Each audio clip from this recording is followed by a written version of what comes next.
I think based on everything I'm hearing, they haven't changed anything, and we have support from enough Democrats, and we're going to be opening up our country. It's too bad it was closed, but we'll be opening up our country very quickly. I'll abide by the deal. The deal is very good. I'm thankful to welcome you to what appears to be the beginning of the end of the longest government shutdown in U.S. history, as shameful as that is. It's after 40 days of wandering in the wilderness and making the American people suffer needlessly, some Senate Democrats finally have stepped forward to end the pain. It appears to us this morning that our long national nightmare is finally coming to an end, and we're grateful for that. The question I was wrestling with is, if the tactic isn't working, and there were no prospects that it was going to work, then let's move on, not make a lot of other people suffer in order to get a goal that wasn't attainable. It doesn't change the core problem here, which is we need to decisively address the Republican health care crisis on behalf of working class Americans, everyday Americans, and middle class Americans. I could spend an hour talking about all the problems we've seen, which have snowballed the longer this shutdown has gone on.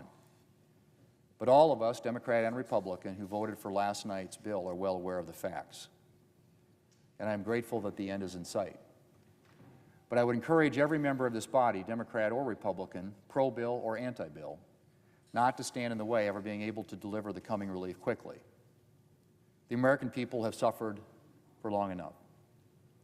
Let's not pointlessly drag this bill out. Let's get it done, get it over to the House so that we can get this government open. The health care crisis is causing millions of families back home sleepless nights because they don't know how they're going to afford health care insurance so much needed by their families. Doing nothing is unacceptable, but that's the choice the Republican side made in obeisance to Donald Trump. Republicans now own this health care crisis. They knew it was coming. We wanted to fix it. Republicans said no, and now it's on them. When people's out-of-pocket costs double or triple, very soon Americans will know Republicans made it happen. Joining us now is David Riley. He was an air traffic controller for years. He is now retired. I think there are only one other group of people that are more tired of this than the travelers, and that is the air traffic controllers. They are having to work under extremely difficult conditions, high stress conditions, without being paid. You called that mandatory scheduling cutback of 10%, which was announced by the Trump administration, of flights, kind of ludicrous. Why is that? Yeah, good morning, Sarah. I appreciate you having me on. I want to give a big shout out to my fellow Marines because today's the 250th birthday of the Marine Corps. So happy birthday, Marines. The flight reduction is completely arbitrary. I don't think it's necessary. The FAA has plans and procedures to handle sectors that are heavier or towers that are heavier through traffic management initiatives to reduce the amount of traffic that's going into one particular airport or a sector in the en route environment, that kind of thing. So just to arbitrarily come out with a number of saying you have to reduce your flights by 10% or 15% by Friday or 20, or we're going to shut the whole thing down by Thanksgiving, I think is completely ludicrous in the fact that the FAA has mechanisms to do that, to keep the safe skies in those sectors that need it. Can you just give us a sense of what the stress is like as a controller, and add on to that the fact that they are not being paid and there are fewer and fewer people that are doing the job? Yeah, prior to the shutdown, the controllers that have been working post-pandemic are under a lot of overtime. They've been working tons of overtime. They're extremely overworked and underpaid. And now you throw that the shutdown fact that they're not getting paid at all, it creates a huge distraction.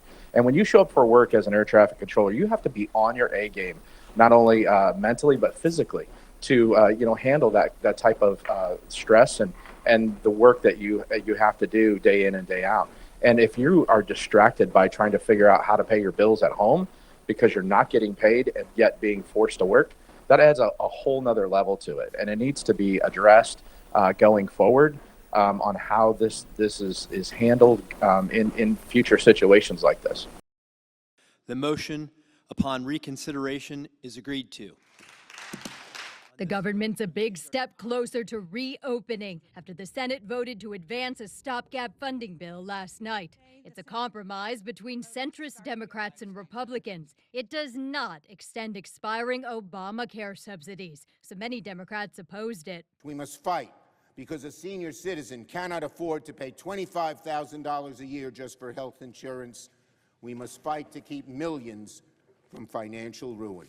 Republicans do agree to a vote on the subsidies by early next month. We have senators, both Democrat and Republican, who are eager to get to work to address that crisis in a bipartisan way. The bill funds much of the government through January. The broader deal has longer provisions for military construction and Veterans Affairs, the legislative branch, and agriculture. The plan funds SNAP through September. People are hungry. And you can see also, sometimes in the kids' eyes, you can see their fear because they're afraid. For federal workers, the agreement ensures shutdown back pay. It reverses recent mass firings and prohibits any more this fiscal year. If the plan becomes law, federal employees will get paid again. That could prevent scenarios like this around Thanksgiving. They changed the flight, then they changed it again. Eventually it got canceled. And when we got to standby, there were like 30 other people on standby. I'm Amy Kiley reporting.